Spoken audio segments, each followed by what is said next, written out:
Nous vivons comme des étrangers dans notre corps. Et nous ne le connaissons pas, nous sommes comme ce pilote d'avion qui n'a jamais fait le tour de son avion. Et plus vous apprendrez à connaître ces crispations, plus vous allez connaître le moment où lui, il vous donne un petit signal de déséquilibre. Parce qu'un corps, c'est omniscient. Et si vous apportez toute votre attention vers le corps, vous allez tout de suite trouver le passage de ce qu'on appelle à la conscience corporelle, d'avoir un corps. Conscience d'avoir un corps, c'est-à-dire d'être subtil avec toutes ces transformations.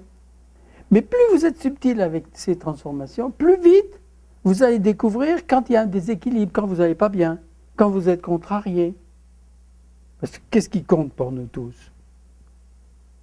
Franchement, c'est d'être à l'aise, c'est de ne pas être contrarié, c'est de ne pas être en déséquilibre, c'est de ne pas avoir de la peine, c'est de sentir une créativité, c'est de sentir qu'on a de l'énergie, c'est de sentir que... c'est ça qu'on a besoin. Mais pour ça, il faut connaître les signaux du corps. Parce que c'est tout de suite lui qui va vous dire si ça c'est juste ou pas, si c'est en équilibre ou pas.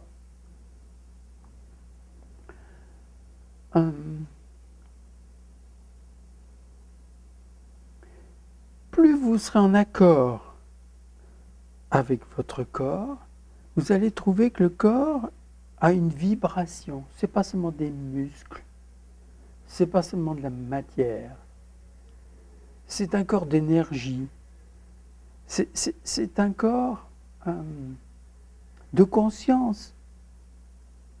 Quand on prend vraiment conscience de son corps, on a une admiration pour lui, vous ne pouvez pas savoir. Ce n'est pas l'admiration à pas vous vieillir ou à faire du botox, hein, c'est pas ça.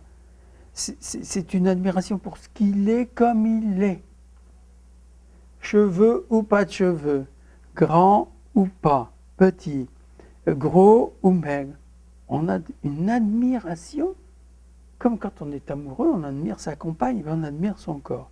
Mais pas encore une fois comme un narcissique qui veut se transformer son corps et avoir une image athlétique de son corps. C'est pas ça. Et la rencontre donc avec le corps va vous permettre d'accéder au corps de la conscience. Donc c'est cette capacité à être conscient d'avoir un corps et de ressentir les déséquilibres très vite.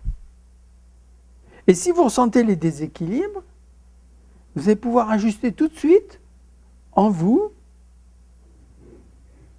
la souffrance psychologique. Il y a un mode d'emploi caché qui va être indépendant. À cause de qui? À cause de quoi? À cause de mon père, à cause de ma mère, à cause des autres. Tout ça, ça appartient aux causes et aux effets, à un certain plan relatif, au monde des pensées mentales. Mais si vous accédez au corps, ça est coupé. Vous allez avoir une autre connaissance de vous-même.